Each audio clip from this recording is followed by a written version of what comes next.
கடலலை கொஞ்சும் திருச்செந்தூரில் விஸ்வரூபமே வேலையா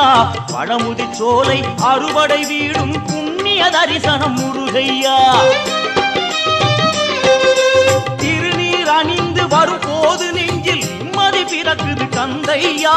முகனே சிவனார் மகனே உன்னை பாட பாட சுகமாகுதையா வேல் முருகா